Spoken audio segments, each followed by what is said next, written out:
Après 9 ans de discussion, la crise entre l'Égypte, le Soudan et l'Éthiopie pourrait trouver une issue définitive le 15 janvier 2020. C'est l'information majeure à l'issue d'une rencontre entre les ministres des Affaires étrangères de ces pays et le président américain Donald Trump le 7 novembre 2019. Suite à des démarches infructueuses au sujet de la construction du barrage éthiopien de la Renaissance, le Premier ministre Abiy Ahmed a finalement accepté une médiation étrangère pour trouver un compromis avec l'Égypte et le Soudan. Abiy Ahmed étant lauréat du prix Nobel de la paix, donc je pense évidemment qu'il est au statut international aujourd'hui. Il va l'écrire à la paix, entrer dans l'histoire de l'Éthiopie. Cette zone est en proie à des tensions. Vous avez le Soudan du Sud, il connaît des problèmes internes. Vous avez également le Soudan, avec le départ de Béchi. Vous avez l'Érythrée qui n'est pas encore stable.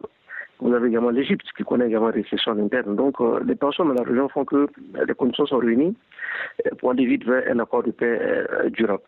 L'Égypte craint que la construction du grand barrage de la Renaissance, entamé en 2012 par l'Éthiopie, entraîne une réduction du débit du Nil bleu, un fleuve dont il dépend à 90% pour son approvisionnement en eau. L'Égypte réclame un minimum annuel garanti de 40 milliards de mètres cubes, revendication à laquelle l'Éthiopie n'a pas donné son accord en évoquant un droit historique sur le Nil garanti par une série de traités.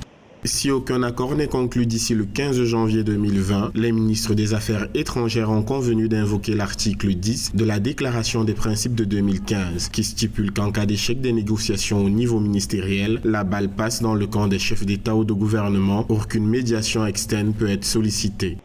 Le Nil bleu qui prend sa source en Éthiopie rejoint le Nil blanc à Khartoum pour former le Nil qui traverse le Soudan et l'Égypte avant de se jeter dans la Méditerranée. Selon le gouvernement éthiopien, le barrage de la Renaissance devrait commencer à produire de l'électricité d'ici fin 2020 et serait complètement opérationnel d'ici 2022 avec une puissance installée de 6000 MW.